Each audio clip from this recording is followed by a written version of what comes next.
Hello everyone, good morning, good afternoon or good evening, depending where in the world you are, and welcome to panel 6 of Making Decarbonisation Fair, Transition to a Just and Low Carbon Future.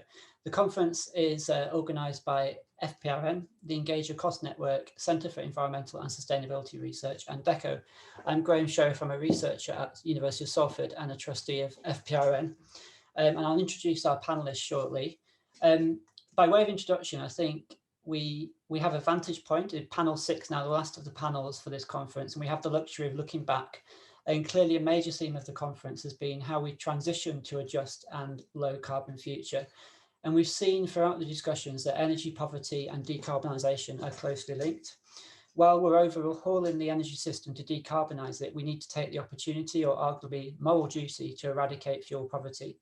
Conversely, we need to avoid quick fixes to fuel poverty that appear to address the problem, but don't tackle the climate change mitigation challenge, which is fundamentally a question of fairness to future generations.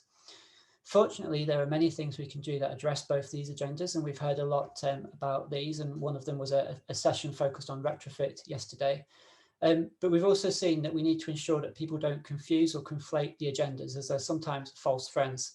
We've heard examples of this. We've been reminded that new technologies like heat pumps can be expensive to install, even if they do offer savings over time. They can also mean a lack of control, which can be difficult for people on a tight budget. And whilst electrification is essential, it can mean higher bills, at least in the short term. And we may get so caught up with advising people to use less energy to save the planet that we forget that some people are not using enough energy at the moment, and it's affecting their health. And at the municipal and national level, we often find that fuel poverty and climate change are part of the same policy streams and funding programmes. So how do we ensure that we address both rather than either or? Spoiler alert, we're probably not going to solve the problem in the next hour and a half. And anyway, we need to leave something for the final plenary to talk about. But we are going to have a good go at it. And we're in good company with 6 panellists who are approaching this problem from different perspectives, from card games to carbon pricing and corporate responsibility. And they are Brenda Boardman, central figure in the fuel poverty research community, Emeritus Research Fellow at Oxford University, and featured on BBC Women's Hour Power List 2020. Rebecca Ford, Chancellor's Fellow, Strathclyde University, who is part of the Energy Rev Consortium, which is driving forward research and innovation in smart local energy systems. Sam Illingworth, Associate Professor in Academic Practice, Edinburgh Napier University, whose research has explored how we can talk about decarbonisation through games. Maria Jose Magnon, a researcher at the University de Comillas, who has explored opportunity to tackle energy poverty through social entrepreneurship in large energy companies. Lucy Medomis, Associate Professor in Sustainability, University of Leeds, whose research reveals a hidden face of energy poverty in the Netherlands. And finally, Louise Sunderland, a Senior Advisor, Regulatory Assistance Project, who's considering equity in the energy transition. So I'd like to hand over to the panelists now to give a 3-minute introduction to themselves, to reflect the key points from the presentations. I know you've all watched the presentations on the video library, and to relate those key points to this big question that I want to keep coming back to in this session on how we transition to a just and low carbon future. So I think I'll stick with alphabetical order for the moment and ask Brenda to start, please.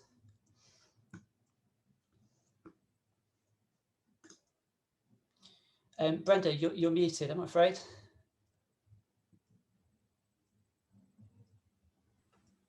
Okay. Thank you. Thank you, Graham.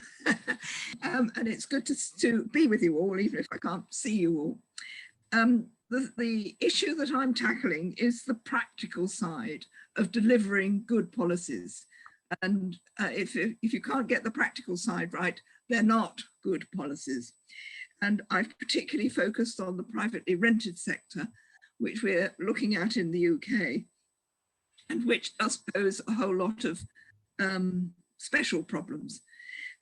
I assume that everybody's got something equivalent to privately rented accommodation in their countries.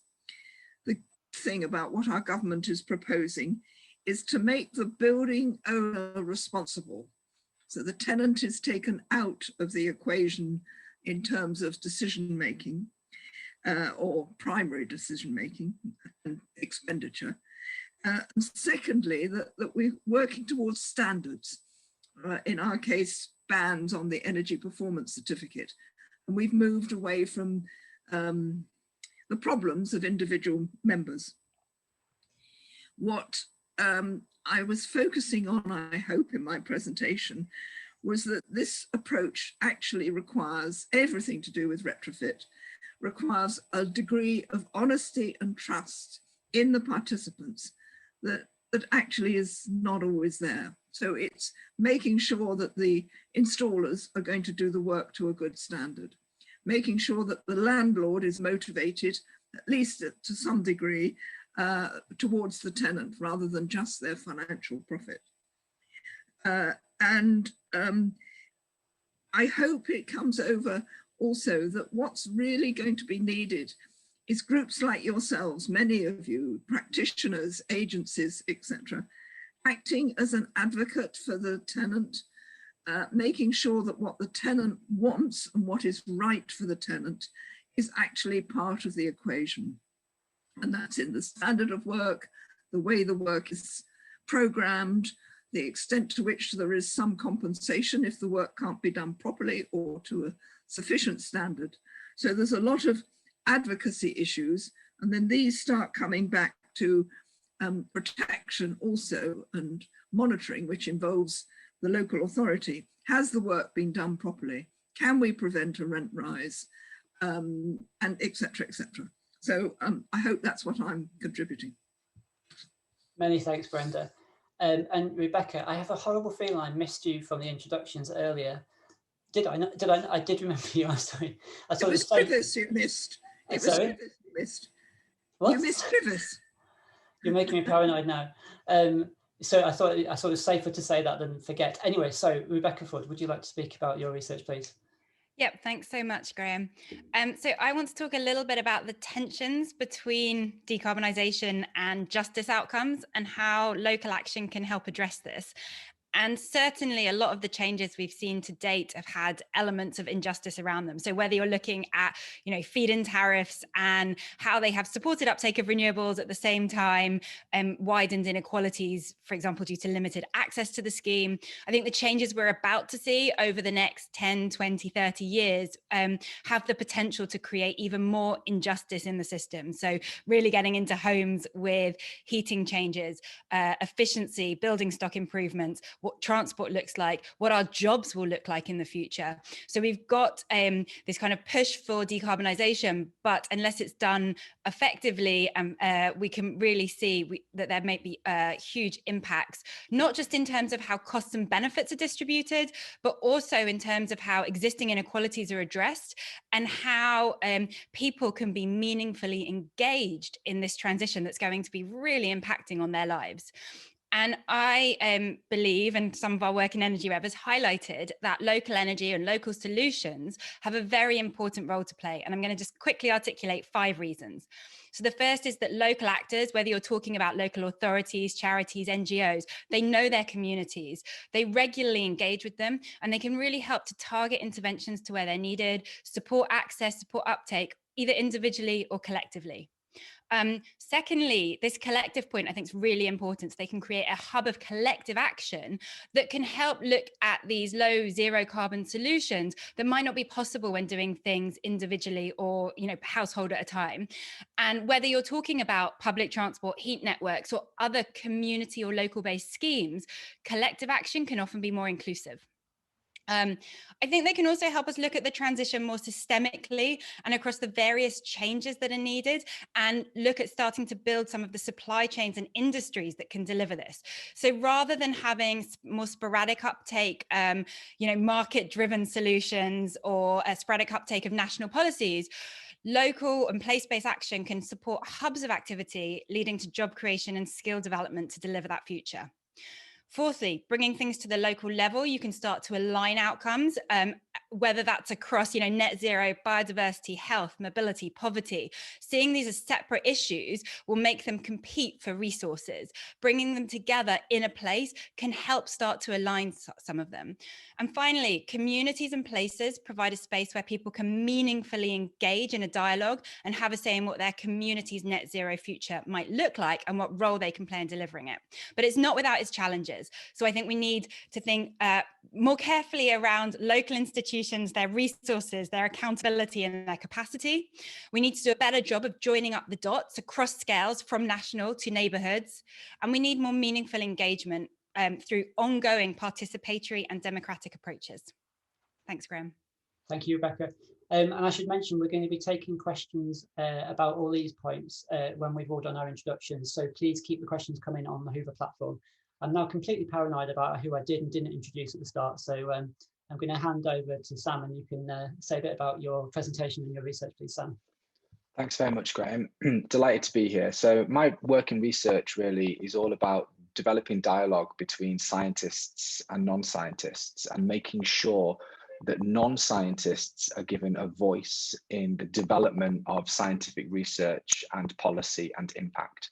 And the reason for that is not because it's a box to be ticked or because it's ethically sound, which it is.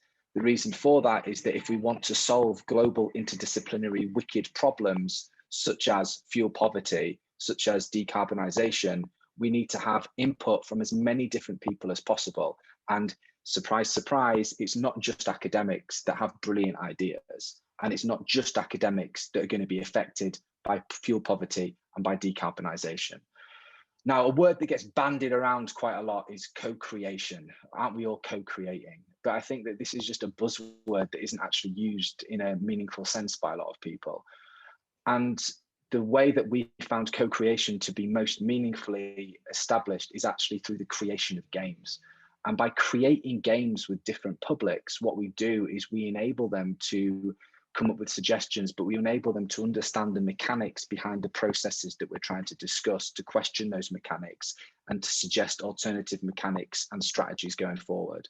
So the game that I talk about in my presentation, Carbon City Zero World Edition, is a game that we developed with the climate charity Possible, working with activists, policymakers, community leaders, school children, teachers, and even researchers, in a way to try and think about what we need to have meaningful decarbonisation in the cityscape. What are the challenges and how we can listen to those people in making it. It's a generally co-created experience, and I think games provide that platform for those dialogues to take place. So really excited to be here, happy to take any questions, and would love the opportunity to hear from people about other games that we could potentially make, to think about how we can give voice to those audiences that are sadly underheard and underserved. Thank you. Thank you, Sam. Some very different perspectives here, but I can see how they're all linking to this idea of the transition to a just and low carbon economy. And next up, Maria, please. Hello. Well, I'm focusing on the role of the private sector in tackling energy poverty in the transition, because it's a social, weak problem. A very complex problem. There is a need of a multi-actor approach. So all actors need to participate, but my focus would be on the private sector, both the small companies and the corporations. In the multi-level approach of GILS, it is explained how the niche of social innovation in social entrepreneurs could be a productive space towards tackling energy poverty. But this logic, this social logic, is not in the regime at the corporate level of the energy company. So the proposal of my research is how to create a department of a social energy department within energy corporations to deal specifically with energy poverty. So this department, why I propose that? Because social entrepreneurship gives priority to the social mission. So this will change slowly the logic within corporations through this department form of social entrepreneurs.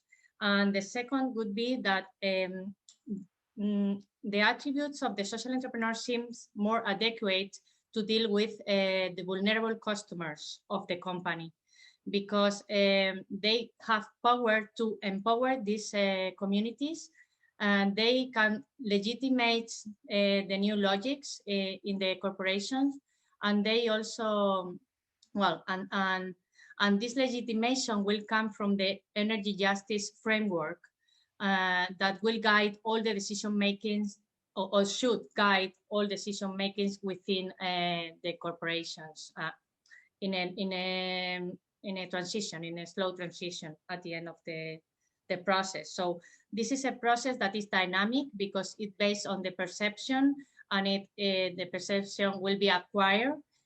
So it will take time, but it may help accelerate the transition of these corporations and their influence in the problem. Another point that is controversial would be the tension among social and profit within the company. But well, I addressed this point in saying that it will take some time to make this logic be expanded. Also, I propose a structural organization of a bridge department with a boundary role function. So this bridge department will have an impact in the stakeholders map, and it will make that the weak stakeholders get closer to the core of the business through this. NGOs and social entrepreneurs that are currently in the periphery of the companies, of the corporations, and dealing in a small, not dealing with sometimes with the foundations, will suddenly become suppliers and main providers in the corporation. So they will have a legitimate role, a more important role, and also the vulnerable customers of the company will suddenly become special clients of these social energy departments. So their role as from weak stakeholders will be primary stakeholders. So this is the proposal, and in the discussion I talk about how this could help accelerate the transition, because the role of the corporations is very relevant in this field of energy poverty. Okay, thank you, Maria. We're going to hear from 2 more speakers and then turn to questions. So please keep the questions coming in on Hoover. Who's next in alphabetical order is Lucy. Hello, everyone.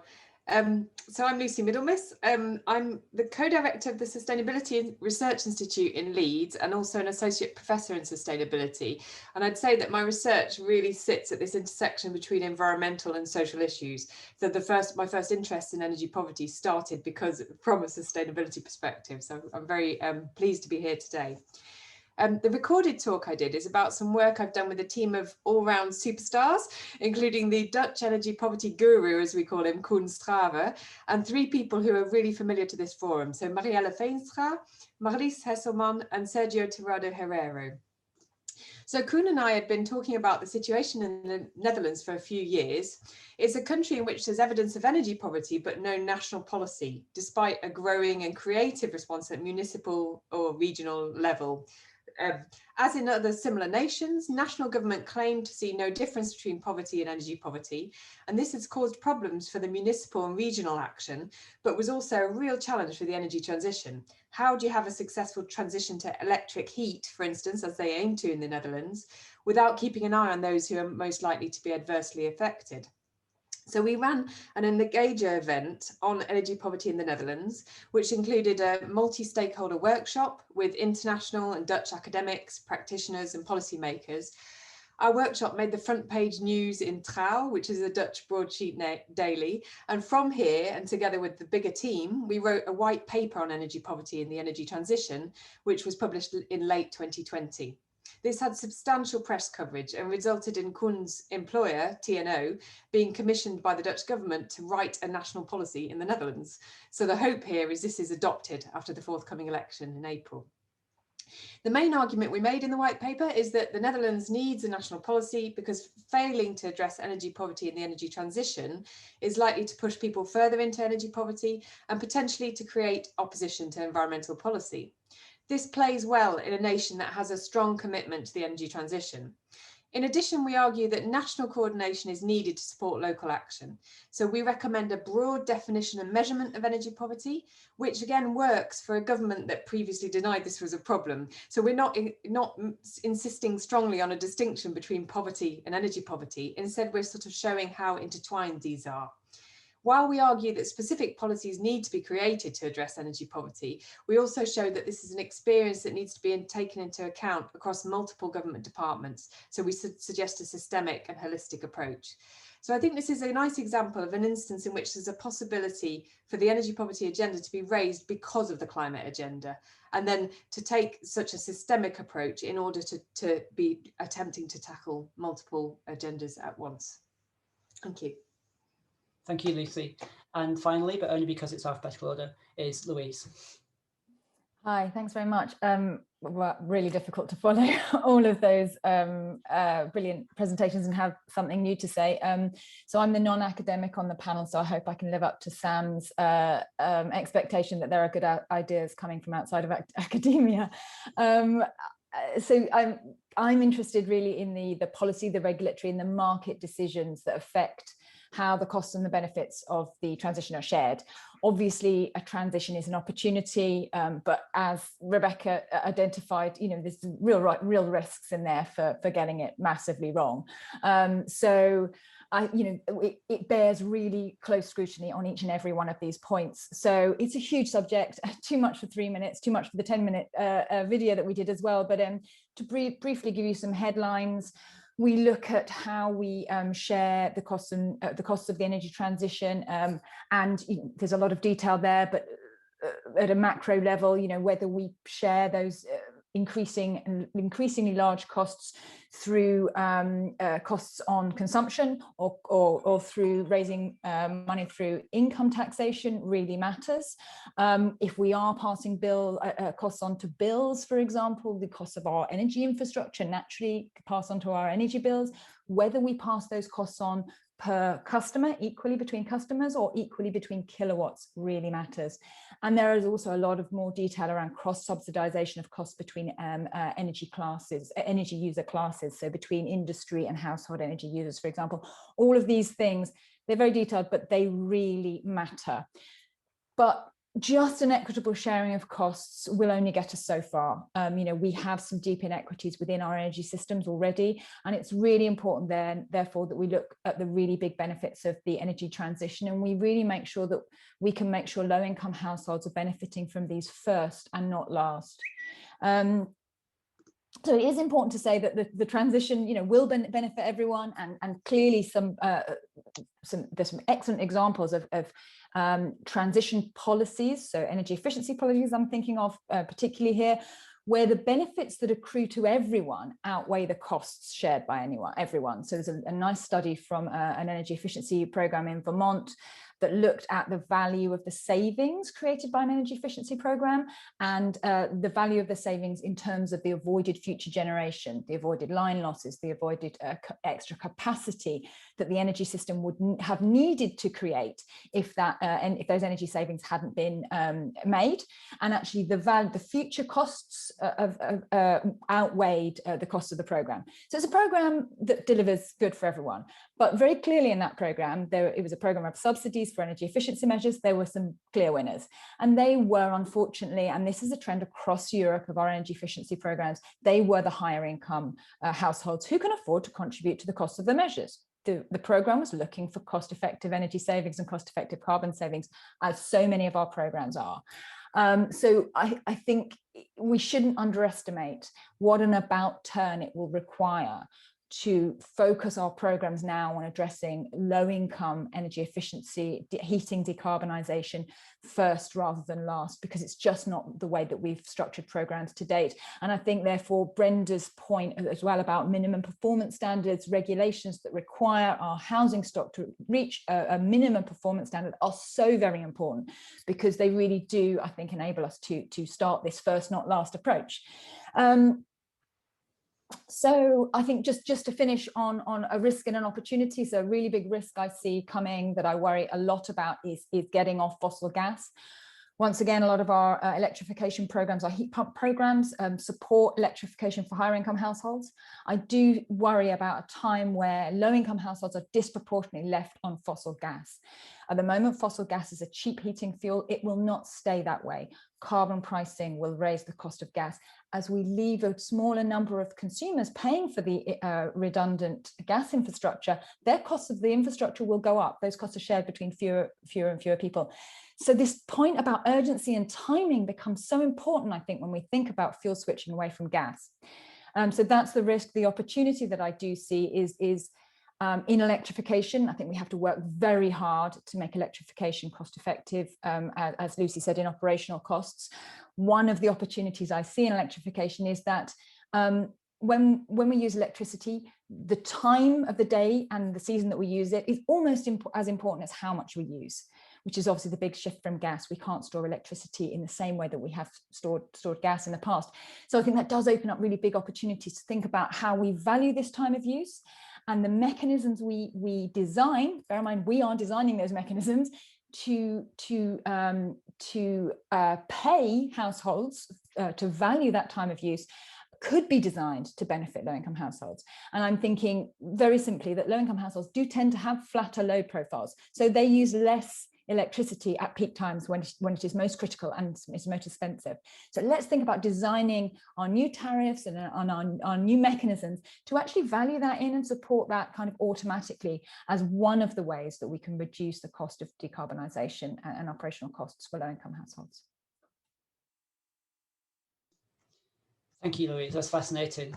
So many different issues to think about there. And thanks everyone for all the contributions. The questions are starting to come in, and have a think as well if you've got questions for each other on the panel.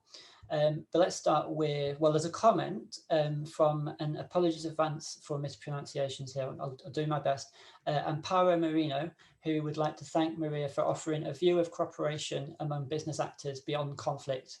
Says it's interesting to look at issues of power and legitimacy. So here's a question from Roberto Barella, who I believe is in Madrid, directed at Rebecca, but others may have something to comment on this as well. How can academia help policymakers and other stakeholders to engage with vulnerable householders to make decarbonisation participatory and fair? That's a really good question. And actually something that I've been thinking about quite a lot recently is the role of academics. And I think that we have a responsibility, at least, to shine a light on some of these issues and tensions that are arising in the research. So we are looking at this. We've had lots of different perspectives today, and there's loads of other researchers engaged in this space. But that means taking our research out of the academic journals and into, policy, business, industry, and engaging with non-traditional stakeholders.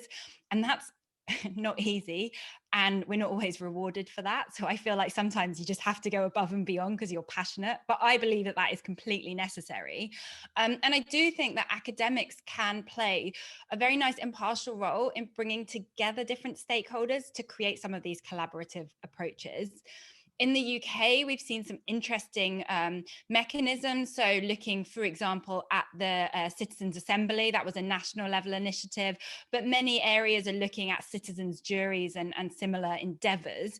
But it's not widespread enough. There's also a risk that that's just a one-off thing, and then it's not really engaging the right people. So I think we need to think about more approaches like that and over a longer duration.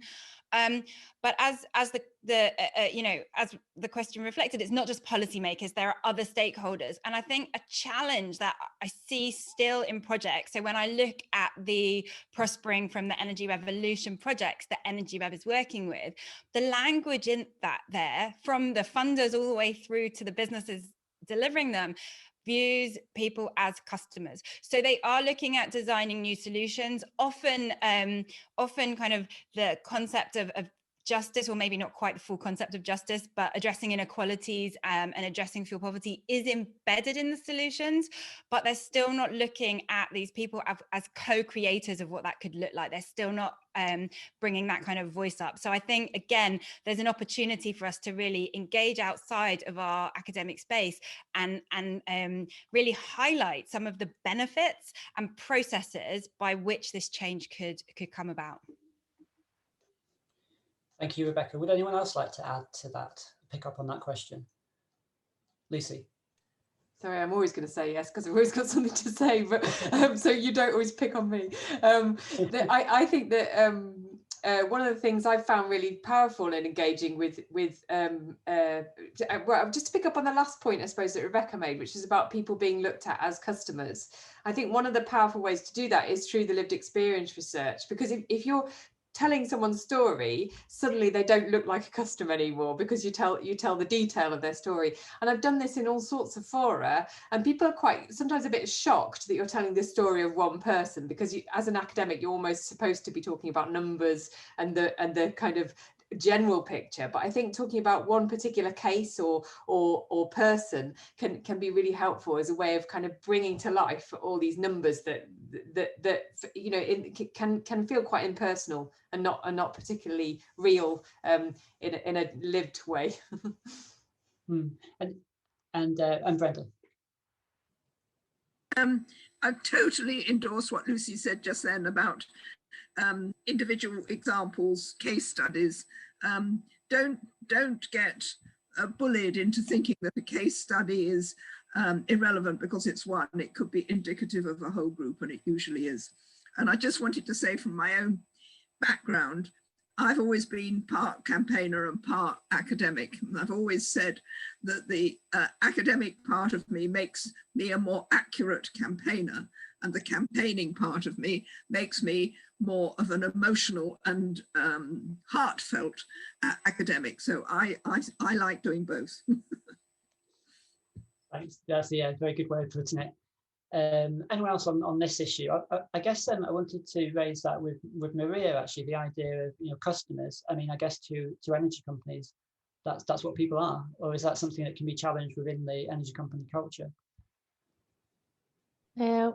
Well, sorry, if I understood your question, when I'm referring to the customers of the energy corporation, I'm saying that this department will focus only of the customers under the situation of vulnerability. That means the customers that are not paying, that are very easily to be identified, and then also the customers that are subject to eligible to social aids.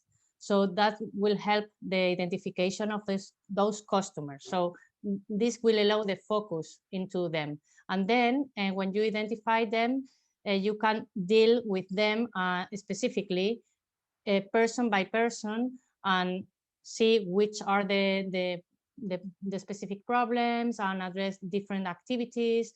So making localized. That's why you need the support from the NGOs and social entrepreneurs to address those activities, because corporations have not sufficient social skills to deal with this community. So that will enter into the recruitment of NGOs and social entrepreneurs and even social workers to support this work. So, yeah, thank you. So energy companies can kind of admit that they don't have the skills to yes, sure. So this is engage with people and work with partners to do this that. This department needs to be very cautious because it's dealing with a vulnerability. So it's something that is very far from the core of a business and core corporation. So this is the main limitation of this that needs to be specifically addressed, because I mean the consequences can be bad. So this is one of the main assumptions. Yeah, thank you.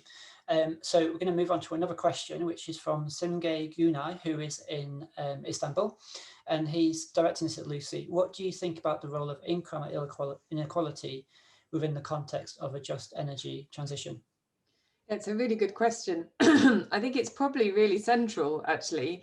I mean, when Brenda raised this issue in the UK so many years ago, and when we think about the progress that's been made in the UK, it's not as good as it ought to have been. And I think one of the reasons for that is that gap between rich and poor. We typically have had a larger gap between rich and poor in the UK than in some other European nations.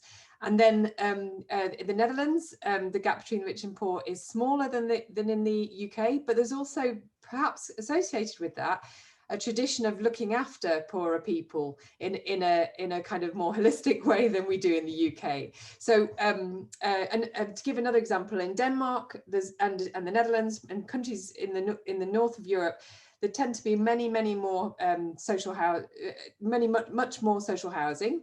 We sold our social housing off under Margaret Thatcher back in the 80s, and kind of effectively privatized our social housing at that point by selling it off to private individuals. And then that housing has some of that housing has just been in decay ever since. So think like the investment in housing as infrastructure, I think in more equal societies would tend to happen more because of that attempt to narrow the gap between the rich and poor, because of the sort of philosophy that results in a narrower gap between the rich and poor.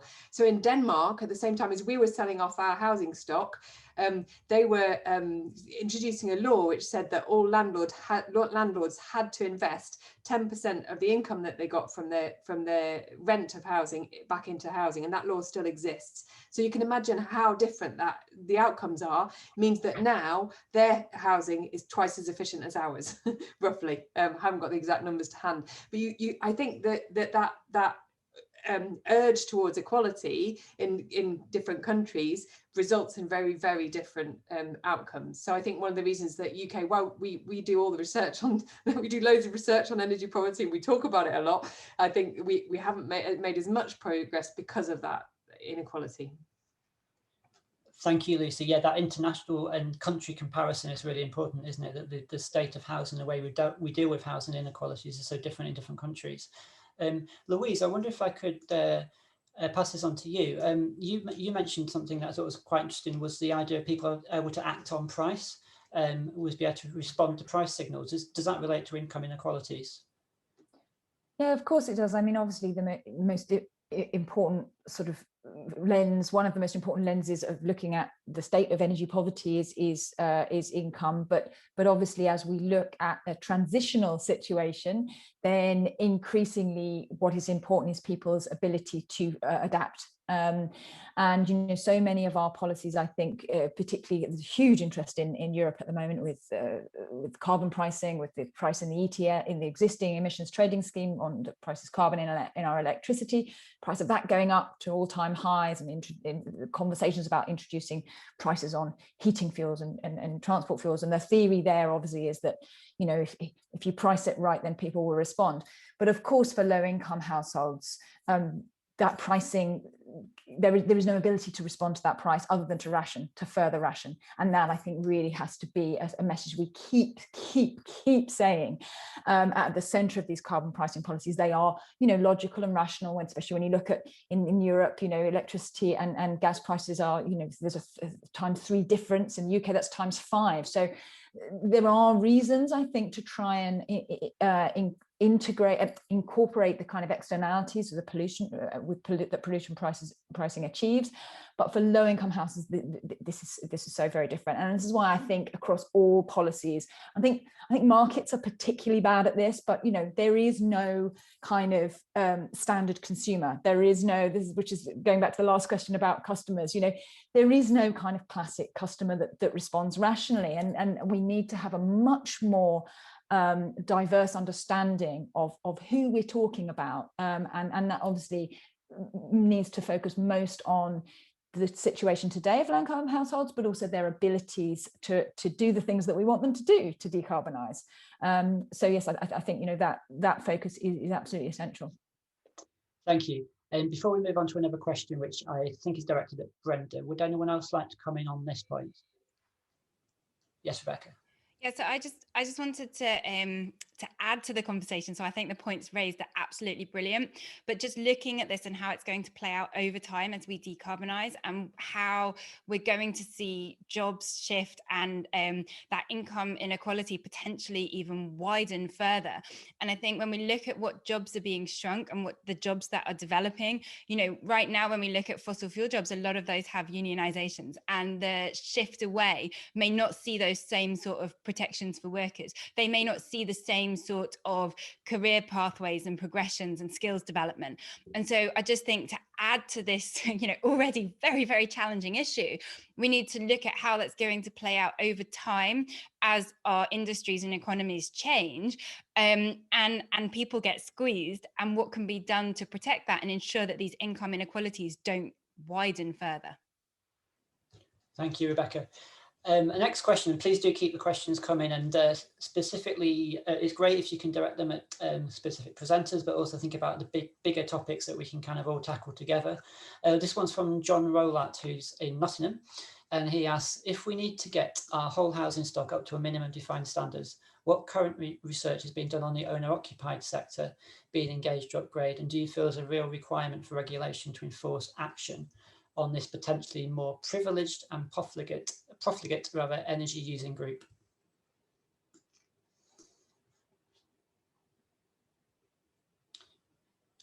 Brenda, you think? Yes, for me. Yeah. Yes, yeah, we Okay. can tackle this one. John, that's quite a difficult question, and in terms of what research is being done, I'm not sure I can answer that bit. I can tell you what I think, but it's not based on recent research particularly. The real problem with the owner-occupied section of society is the poorest people, those who own their property outright, typically a pensioner, often empty nester, in other words, they living in a house that's big because the children are now grown up. It may be a single pensioner with very little income, but they're asset rich and income poor. One of the opportunities here is something called like a loan for landlords, or what's called a lifetime mortgage, which is you borrow money against the value of the property. You pay interest on it, but you don't pay anything back until you move out of the property. And you might move because you downsize, and you might move because you go into a care home or whatever. And I mean, that has certain benefits. At the moment, the interest rates are much lower than they used to be, because in the UK we've now got a regulated market. It's regulated by the financial FCA, Financial Conduct Authority, and the interest rates used to be 6, 7, 8%, and they're now down at 2, 3, 4%, depending on how much you borrow and your age and value of property, etc. So, but the real difficulty there, of course, is that the owner-occupier, the elderly owner-occupier, doesn't really want to do the work. They don't want the hassle. They don't know how to, etc., etc. So it is a difficult problem. If you look at other owner-occupiers, the younger, more affluent ones probably therefore still got a mortgage. We're not doing very much. The government's put in, I don't think it's anything more than an aspiration that we should all have our properties to C band, which is still only sort of halfway to where we need by 2050, but the C band by 2030. I don't think they're introducing many policies. I don't think people know about it. One of those little anecdotes, I did a survey in my road just recently and told everybody what EPC they'd all got, because it's online. I might say that we're in an affluent part of North Oxford. Over half of the properties either have no EPC or have one that's expired. And nobody, of course, tells them it expired, but however. So I had a chat with one of my neighbours about the fact that he hadn't got an EPC. And he said, well, we're not going to move, so we don't need one. There is no concept at all in society that we need to find out how energy inefficient our properties are, and therefore what we should be planning to do, particularly over a long time period, like from now to 2030, 2035, 2050, etc. So we don't have a perspective on the route map for retrofitting our own property and how to get it to an A. It's not easy, it's really difficult on all sorts of levels, but most people, I'd say, in this country don't know about it and are not particularly concerned. So one of my responses, John, is I think we should all be campaigning for 100% of properties in the UK, if not in your country, to have an energy performance certificate, so that we've all got at least a basic level on which to start planning. And if you compare it with what we've done with appliances so successfully, none of that would have worked on fridges or televisions or washing machines. None of that would have worked unless we'd had a label on every single product that was being sold. It's only when you can go into a shop and you can see everyone covered with a label and you can make a comparison across the ones that are in front of you that it begins to work. I don't know whether that answers the question, but it's a start. Thank you, Brenda. Yes, it definitely does. Louise, would you like to come in on this one? Yes, I mean, to agree violently with Brenda, I think absolutely the first start is that people know and have a measure. But I think we need to go much further, and particularly in line with Brenda's presentation at the beginning. I think minimum performance standards do need to be extended to all the stock. I think we do need to be looking at owner occupiers and all the challenges that exist that Brenda pointed out. I think it's very interesting to look to Scotland and the consultation they put out at the end of last year, which extended their minimum performance standard, or proposed rather to extend their minimum performance standard to owner occupier housing. And that was very interesting because it was working on the trigger points of sale or perhaps major renovation. And of course, in using those trigger points, it's a natural renovation stage anyway. When you buy a house, you quite often do some works anyway, change the bathrooms, redecorate. And so very cleverly, the Scottish government had included the kind of idea of the transfer of obligation to upgrade the home to the buyer. So you can either upgrade to the minimum standard to sell, and it's all signed off, or you can, as part of the conveyancing process, transfer that obligation onto the buyer, who may then be doing the renovation work themselves. And I think that does in some way start to mitigate these issues that Brenda was talking about people not wanting or being able to do the renovations themselves. That does obviously leave the houses that aren't going to be sold very frequently. And I do think we do need to look at how swiftly houses are being sold and whether that gives us enough turnover in the stock to get through the stock and upgrade it in the time that we have. And I think particularly now, with an economic downturn and fewer people moving house, that's probably not enough. So I think the other point is to say about minimum energy performance standards or minimum energy efficiency standards that they're called in the UK, and in Europe we call them performance standards, is that they do provide a really clear and long-term communication of the destination for each and every building in our shared job of decarbonising. And I think this is to Brenda's other point about people need to know that they have a responsibility, and how do governments communicate that? And I think these standards, which are I've done a big study looking at these minimum performance standards across the world actually, and they're all introduced with a long lead time. And the good ones are communicated well in advance and clearly. So, in places like the Netherlands, we see the supply chains reacting to the announcement. We see mortgage providers and other financiers designing and aligning their services and their offerings to enable the future standard, even before the compliance date. So I think this is to reiterate again and again the importance of regulated standards as I say, as in regulating, but also as in providing this sort of clarity to each and every building owner to make the decisions that they will need to make, but at the right time, because they're given enough time in advance to plan for them. Thank you. I can see Lucy's hand in the air, so let's go to Lucy and then Brenda. Just a very quick response to this question with regards to what research is going on. So we're starting a new project, I think it starts in May, looking at place-based approaches to renovation, and then specifically using some of the work that I've done on social relations, so on people's relationships with each other, to think about how change can happen through potentially using social networks, but both personal networks, so friends and family, and then also networks with more kind of formal organizations like the council or the builder and so on. And that's new research that's going on, in particular with owner occupiers. So it's nothing to do with energy poverty this time. It's more about energy consumption more generally, but I think because of this key demographic that tends to get kind of the specifics of how and why you might go about doing this tends to get forgotten. Brilliant. And we'll Graham, sorry, if I could just come back a couple of issues that Louise. First of all, with what we're doing on the privately rented sector, we're doing new lets, we're giving a deadline of action from 2025 at the moment for new lets, but from 2028 you have to do existing privately rented properties. So we are beginning to look at all of the problems associated with going into somebody's home and saying, you've got to do it and you can stay living here, but the landlord's got to do it. And secondly, I totally endorse the point that Louise made, that it should be the responsibility of the buyer, not the seller, to bring a property up to a minimum standard at the point of sale.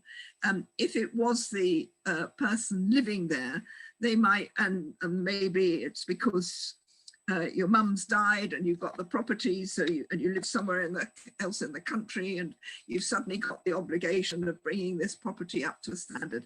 It just doesn't work well. You do it quickly, you wouldn't do it to a high standard, and there's no responsibility attached to it.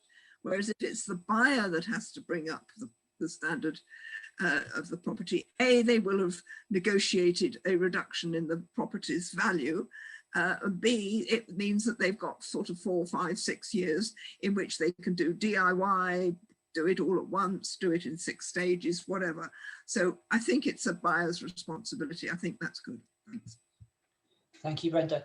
So all of this may seem a long way from games, but games may be where people are and we want to talk to them. So a question for Sam.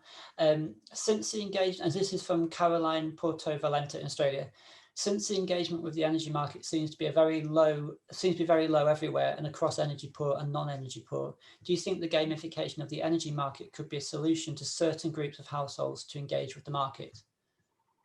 I think, first of all, I wouldn't use the word gamification, because gamification is maybe something slightly different, and which is associated with things such as play bore, which isn't something I'm really on board with. So it's about the idea of maybe turning things into a game that aren't really a game, and for sometimes not necessarily good means. So I prefer the term, I guess, purposeful play, which is like a way of getting people to think about a topic in maybe a playful manner.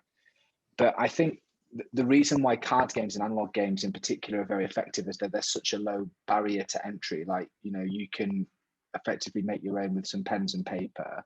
And whilst obviously video games are great for developing dialogues as well, they have certain barriers that are associated with them. Obviously, given the current global situation, sometimes meeting in person is difficult to do so. However, because games permeate many different cultures and across many different societies and many different groups, they are a great way of bringing people together. And what games do is that they level intellectual hierarchies, because they create a safe space through which meaningful dialogue can take place. So when you're playing a game with someone, you negotiate contracts with that person that are very different from contracts that might exist away from the gaming table.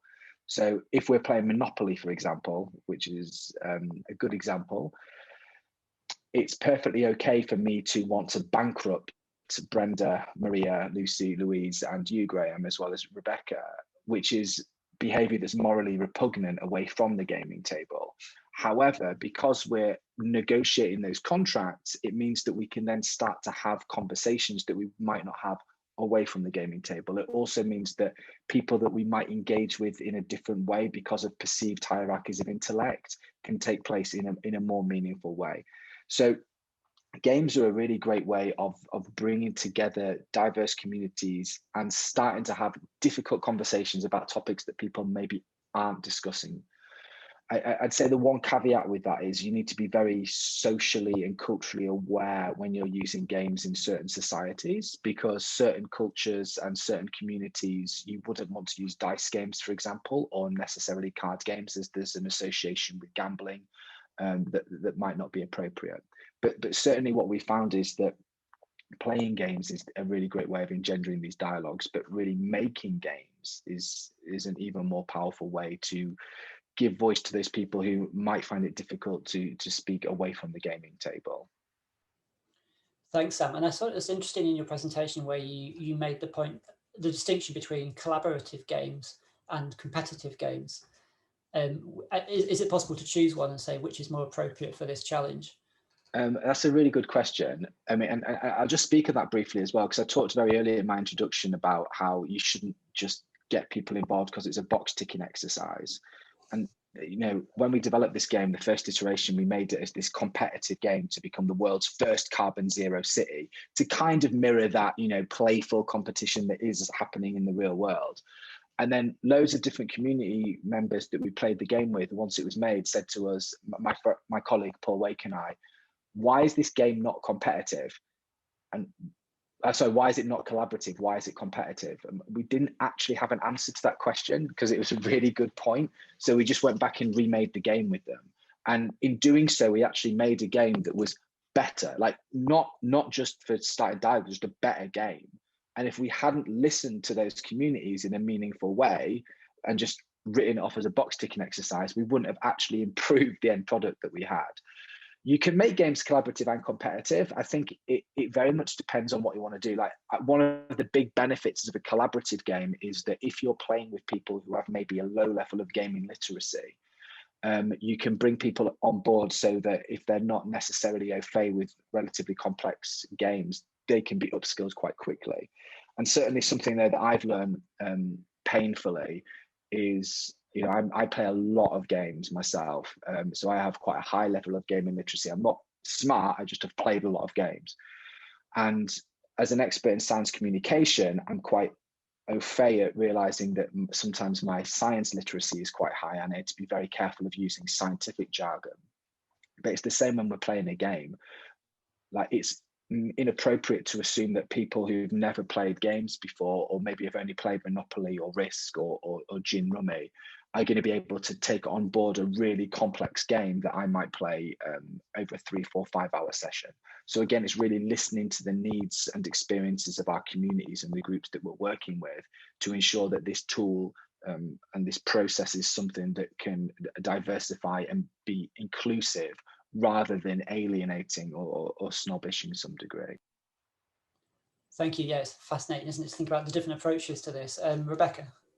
Yeah, I sort of feel like we need an after session to just have a go at playing Sam's game, because I'd love to do some of that. But I thought the question was actually really, really interesting, and I just wanted to raise something that I've seen in my work, in fact, going back many years before I even started focused more broadly on local energy systems, and that is the distinction between knowledge and sort of learning that can support deliberate decisions, whether that's a purchase decision, whether it's engaging in a community group or getting involved in advocacy or something, versus day-to-day management.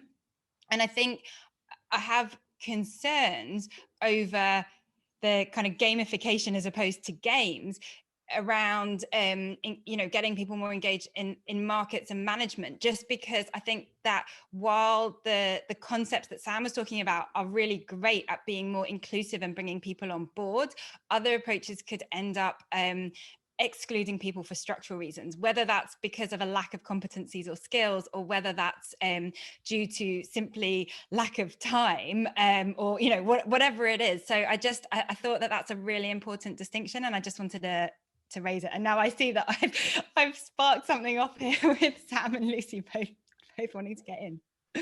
No, I was just going to say I completely agree with Rebecca, which is why I don't really like the term gamification, because that's a word that can really alienate, and it maybe started with good ideas, but it isn't. And so I think it's more about this idea of purposeful play. And again, though, most importantly of all, listening to the communities and listening to their needs and listening to their expectations, and then creating a space, of which games is one way of doing it, through which those dialogues can take place. Now, this is probably a slightly unpopular opinion, but I don't necessarily think that all of those dialogues should result in policy action. I think that sometimes those dialogues just need to take place and just need to have create a space in which people can start having those conversations.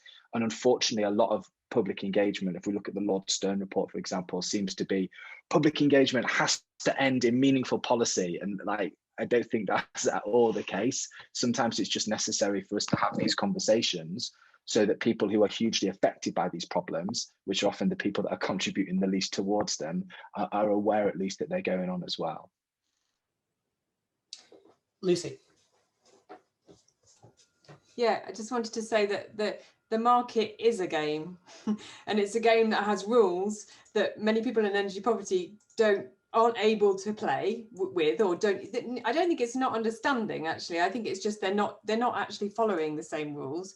So we did a bit of research on how people understand the market, and looking at energy poor households, and found that people tend to understand the market relationally rather than rationally. And so the market is set up along rational lines, that we all act rationally for our own interests, but people are not using the same rules to play that game. And I suppose for me, I think you change the market, you don't make a game about it. Show people how to use the market. I mean, I think some of the work that Louise has done is really and presented is really relevant here, because, you know, if we, for instance, recoup the costs of climate change mitigation through the market, then what we're doing is we're creating a game that is not going to advantage the people that we're concerned about here. So I mean, yeah, for me, I think some radical market change would be a bit more helpful. And that's not at all to be denigrating about games, Sam. I think what you're doing is really great. Brilliant. And Louise, I think you had your hand up.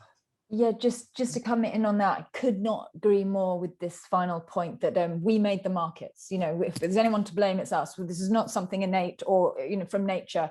We designed these things and we can redesign them. And this is, I think, why I'm so interested in the new snazzy things, you know, that the energy transition will bring, the new kind of products, values, you know, markets. We can design them right this time. And I'm really interested in the work that's being done coming from the UK, actually, around inclusive design at the moment. I know there's a lot of work in the States being done on this as well. You know, if we design for the most vulnerable to be able to access benefit, then everyone can access and benefit. You know, we have not created barriers. And it seems really basic, doesn't it? But I think it's an incredible value to kind of, you know, to keep at the center of our design. Thank you, Sam. Yes, Sam. Can I just come back in here, because I could not agree more with that comment. And I think in accessibility studies, it's called the curb cutting effect. So again, to bring it back to games, right? Like you make things better, not so that it's great for people with accessibility issues, but also because then it's better for everybody as well. So for example, just to give an example of how you do this in games, if I'm, let's say people have got visual impairments, so that they're colorblind. If I only rely on colors in the game, then that means that those people can't play the game as much. If instead I also have symbols alongside those colors, then that makes that game more accessible for those people. But it also means that everybody can then play the game in an environment where there's low lighting, or where it's less easy to see it. So this idea of curb cutting, the curb cutting effect, where you make things better for people who are maybe disadvantaged or have accessibility issues, ultimately, because then it makes it better and fairer for everybody else as well. And that's something we see in game studies that I think applies really exactly to what Louise was just saying there as well. Thank you. Maria, could I bring you in on this? Because we're talking about the kind of the rules of the market here, aren't we? And the companies you're working with, they are setting those rules in many ways. So do you think this is something they're thinking about? Well, yes, I agree with what you are saying. Like we can redesign the objectives of the corporations, and the proposal is not radically transform it, but insert a small department so that this can start developing these logics, because it's opposed. The logics of the corporations are profit and are opposed. But still, we have the framework of the transitions and all the legislation that is coming that is requesting non-financial information to be provided. So I think more and more, there will be a redesign of these markets, as Louise has mentioned. But we need experiments in transition management. We need experiments, and we need to try things so that they can go and be institutionalized and be more general. Thanks. Yeah, I mean, yeah, this is the challenge, isn't it? Really, how and I think I think it's fair to say in the kind of discourse around fuel poverty research, energy companies, we don't engage with them that much, and they're seen as like what we have to work around rather than who we deal with. I think there's, as you say, there's opportunities to work with them more. I think that this idea of the rules of the market has kicked off a few points here. So I think these may fit together really. So one from William Baker in Bristol in the UK asked the question directed at Louise, that we may want to all think about it. Given the strong relationship between income and energy consumption, how might energy pricing be structured so that it reflects the polluter's pay principle, in that high energy users pay a higher price and low income, and low consumption consumers pay lower price? And a separate question is from Sini Numinen in Finland, who asks about dynamic pricing. Could you imagine ways to design flat dynamic tariffs, and who should do this? Despite multiple benefits, dynamic contracts the uptake of dynamic contracts is still rather low in many countries. So two maybe related issues, maybe very separate actually. Do you want me to have a go at them? Please, I'll try and take them together. Wow, yeah, thanks for those questions. Challenging studies. So on the first question, I mean, I think there are a number of ways and proposals out for placing a higher burden on higher users or higher polluters. So rising block tariffs, for example, where electricity or energy gets more expensive the more you use, which is actually the opposite to a lot of the cases now. I mentioned earlier in my presentation that a lot of infrastructure costs are network tariffs are based on a per customer charging or some form of fixed charging. And that actually works to make the more energy you use a little bit cheaper, because that fixed cost is being spread over more kilowatt hours. So that's the direct opposite of something that I think William is probably alluding to, which is a rising block tariff. That's one way. I think there's also a really interesting proposal coming from European energy poverty groups at the moment for a minimum energy allowance, which is a free allowance, and they're proposing this very much under the European Pillar of Social Rights, which sees affordable energy as a European social right. And so from that right has come this idea of a minimum allowance of energy. I think the third point that I would, the third option or idea that I would point to in response to William is that, if we are taxing pollution through carbon pricing, then I think we do absolutely need to be thinking about the use of the revenues that come from that tax or from the allowance selling in a cap and trade scheme to be reimbursing the lower income households that we've already mentioned. Their only way to respond to the price is by rationing energy, which is obviously clearly what we want to avoid. And my very strong view is that we should not have a carbon pricing scheme introduced without 100% recycling of the revenues, and those revenues should be recycled to target low-income households in the short to medium term with social support and bill support. But actually, what we really need those revenues to do is to support this decarbonisation first for those households. So to get over this barrier of agency that when we were talking about, the state of having a low income, part of it is that you don't have the agency that other households have to invest, to adapt. Just to link in the time of use pricing into that, I mean, the other thing I think it's clear in electricity markets is that actually we have different carbon content of electricity at different times of the day. So, we're in peak usage, then we will be calling onto the grid different forms of generation that would not be there normally, and at the most peaky times, the highest times of demand on the grid, some of those can be very high carbon sources of electricity. So I think there is a link between William's question and the second question about time of use pricing and dynamic pricing. So there is a sort of rationale to price usage at those high peak, high carbon times higher. How we do that fairly with social protections, it's the question of the answer of the hour, isn't it?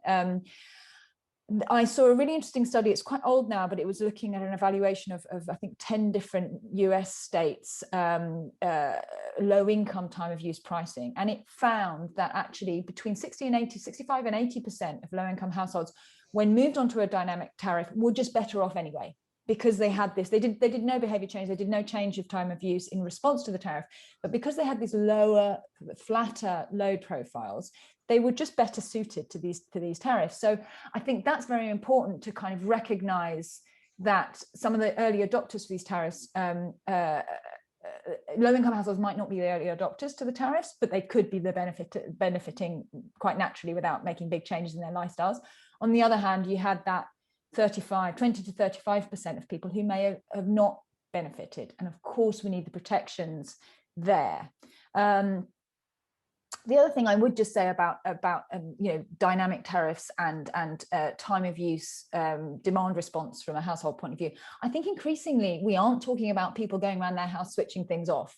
We are talking about smart equipment. We are talking about heat pumps that are smart. We are talking about, fridges that can scale down for the couple of hours without any reduction in temperature, increase in temperature in the fridge, without any reduction in utility. Things that can just automatically, quietly serve us in our homes, and then therefore allow us to benefit from time of use tariffs. So I think increasingly, and this is an interesting point for energy poverty programs actually, because I think, if we are doing a white goods replacement scheme, these white goods that we are doing in our energy poor white goods replacement schemes should be ones that are smart enough to respond to tariffs, because you get therefore the efficiency value of the white good, but then you get the added efficiency or the value of the time of use tariff, which is a value to the grid and it's a value to the household. Thank you. Very comprehensive answer. Yes, Rebecca. I just want to add to that as well, particularly, and I'm so glad you came to the smart point at the end. But I think, looking at moving forward, it's also about, what do you have in your home? So I don't have a tank. My water heater doesn't have a tank. That's how it was when I bought the home. So why doesn't it have that? I don't know. Would I replace it? Probably, but I'd also be incredibly guided by the supply chain. So I think there's a really important element here, again, about not just leaving it down to market-driven consumer level action, but looking at the role of really important intermediaries, the role of the supply chain, but also the role of localities, because some of this balancing may be able to happen in neighborhoods, in blocks of flats, in communities through shared resources that can deliver that balancing mechanism. And I think when you look to inclusivity, economies of scale, and lots of other structural barriers around engagement, and just whether that's having upfront capital, whether it's understanding how to access support schemes as well, really important is to think about beyond just the household and looking at how that can be joined up with wider scale action in places. Thank you. And Brenda. I'd just like to ask Louise a bit more of a question. It's this issue of if there's something like a carbon tax, how you would mitigate that for the energy poor. My experience stroke views on this is you can't. That it's, we can't find the fuel poor, so how can we mitigate the cost on their fuel bills? I think I'll leave it at that point, Louise, and just see what you think. Yeah, Brenda, I couldn't agree more. I have real concerns about the idea that kind of just finding people giving money back it is the right solution. There are so many sort of issues around how households budgets, which payment or cost comes first, and whether it then gets, whether it actually practically can fully mitigate the issue. There's lots and lots and lots of issues there. I think the sort of the carbon pricing economists basically then just say use 100% of the revenues and give that back in an equal sum to each household, which makes the program broadly progressive, because the sum is generally larger than the cost for the lower income households, and it's generally smaller than the cost for the higher income households. However, you've then used 100% of your revenues. So really, what was the point of the price? Because unless you're a classical economist, you don't really believe that there is a huge response in behaviour to a relatively acceptably low carbon price. Carbon prices will be very, very high in order to get people, based on the price alone, to switch to a heat pump from gas, for example. So if you're going to use 100% of your revenues, then I think it does really dilute the impact of the policy at all. So therefore, you need to be thinking about targeted use of the revenues. The only solution I really have, Brenda, is to use the revenues to invest, to bring forward, as we've done actually with the London congestion charge, raise a bond based on the future revenues and invest heavily in energy efficiency programs. Once again, the targeting issue that you've identified, Brenda, still exists, but you know, we've had the area-based schemes where you literally have to walk up and down each side of the house and make sure you have an offering for every single household. I think that is the only real way that we can be sure to properly mitigate, is to bring forward the value of those revenues in time and invest heavily, heavily, heavily in household energy efficiency and fuel switching. Thanks, Louise. We've got a question. We're clearly at the overthrowing the system part of the conference now. We've got a question from Neil Simcock in Liverpool. Yeah, exactly. Revolution time. He says, completely agree that energy markets are fundamentally problematic. What's the alternative? Do we need stronger regulations of the energy market or a completely different system? Lucy. Yeah, thank you, Neil, for starting the revolution. I think we do need a different system. I don't think it works as it is. I think maybe Sam could design as a game about how to transform the energy system as opposed to how to get people to engage in the current energy system, energy market. Sorry, how to transform the energy market rather than system. One thing that the work I've done on this is about people's experiences of the market, and it's rooted in the sociology of markets and money, which is about understanding how people work with it, how people conceptualize the market themselves and then how they operate within it themselves.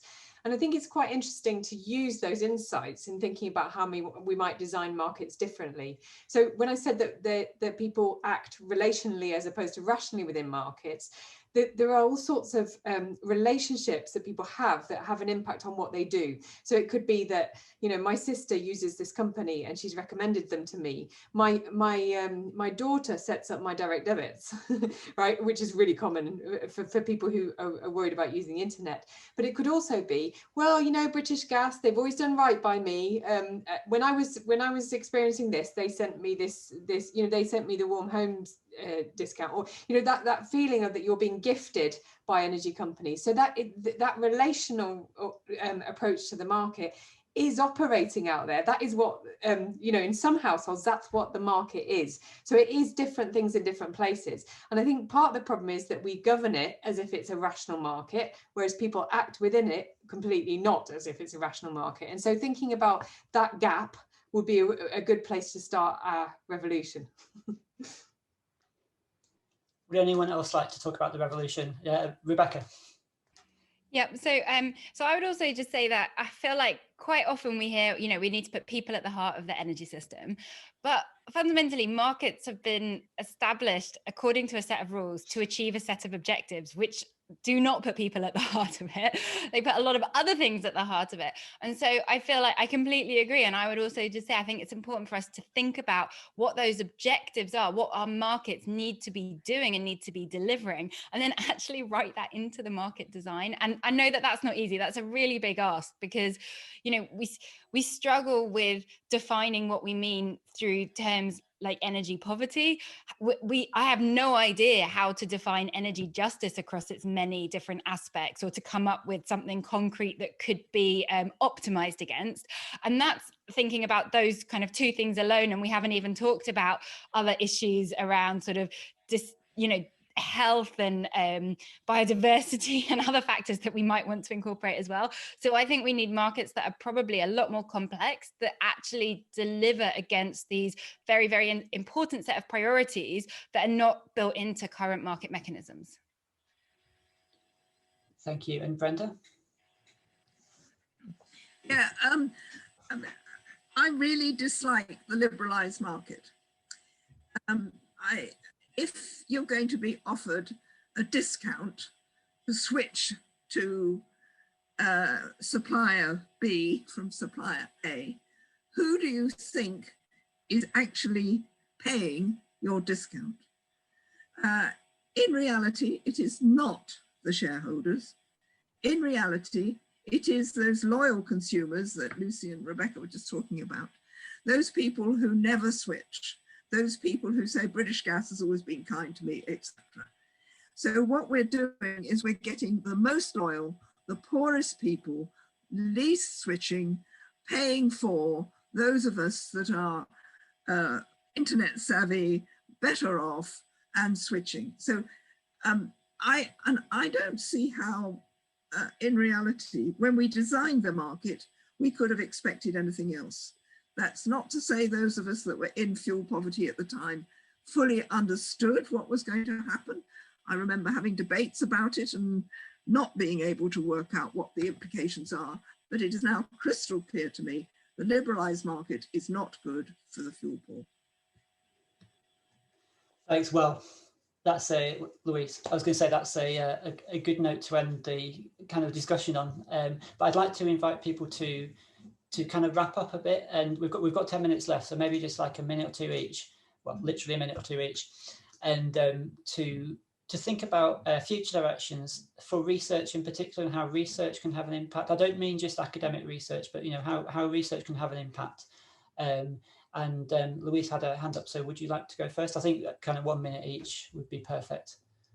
Yeah, I'm not sure it's the final, or at least my final word on this subject, but just to follow on Brenda's point, I think we need to think also beyond the energy retail market. Up behind that, we are in a changing energy system, which has gone from real centralization of suppliers supplying energy and us using it, and that is changing, and energy generation is becoming decentralized. Energy use and flexibility of demand is becoming as important as the generation. So I think, particularly in terms of the last question about how we would redesign, I think that needs to be at the core, is that actually we have this a much greater interplay between supply and demand, and therefore we need to absolutely recognize the role of the consumer as much more than as a consumer, actually as a part of the energy system, and the energy infrastructure being much more than the generation and the pipes and wires. Thank you. We'll go back alphabetically this time. So Lucy is next. Lucy, in your project, you almost kind of wrote energy policy. Is that fair to say? Your research project, is that the way forward? Just to be clear, it wasn't strictly a research project in the sense that, well, it was more like a project of a bit like Brenda referenced sometime earlier, a sort of passion project that was associated with seeing this from as a group of researchers, seeing the problem with the way that the national situation in the Netherlands was working, and wanting to intervene in some way. And yeah, I mean, it was really nice to intervene with this sort of rich complement of experience. I mean, I think some of you will have heard Mariella talking about gender and Sergio actually earlier in the conference, and Marlies is really heavily involved in the right to energy movement, which is big of course, and across many parts of Europe at the moment. So that all those different kind of interests and perspectives, to bring them together in both in an academic way, but also in a more campaign way, to help create a policy in that context was really satisfying. And of course, it's particularly satisfying because it appears to be acted on, and in a kind of fairly direct way, which I think maybe we came into the debate at exactly the right moment, as there were a combination of things happening. We're writing an academic paper about this, and we can sort of see that the EU pushing for measurement, which of course has happened because of the activities of many of the people that are probably in this room listening now, which is fantastic. So the need to measure these problems as part of the climate change agenda really is one driver, and then the local action. So the work that Rebecca's talking about is really important here, and the really creative local action on the ground in the Netherlands, both of which had enough groundswell so that when we came in the middle and said, hey guys, you need a national policy, there was a moment that made that possible to happen.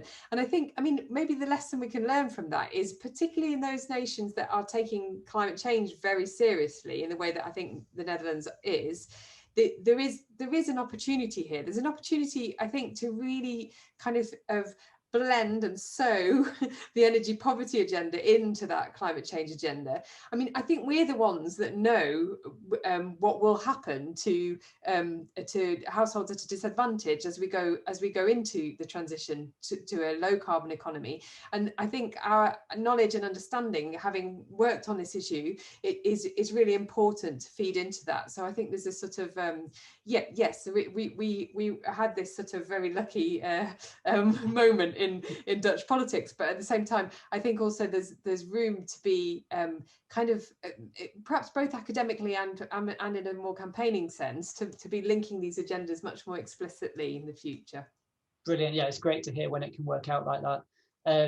So to hear from the other panelists, please just keep it nice and brief.